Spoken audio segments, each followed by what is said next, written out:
Hey, it's Keith at Half Tracks and Honeybees. Well, the snow has started. Might get 3, 5, 7 inches, who knows. But anyway, took off the bush hog and put on the scrape blade.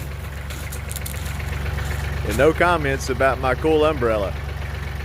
When it's 100 degrees outside and the sun's shining down, that umbrella is pretty sweet.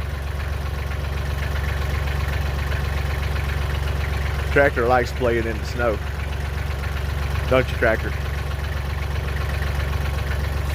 Ooh, look at this blizzard.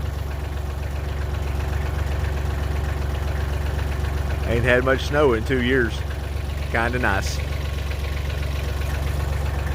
I'm sure some of y'all had a belly full though. We don't get a lot down here. Not many bees flying today either. Oh well, let it snow.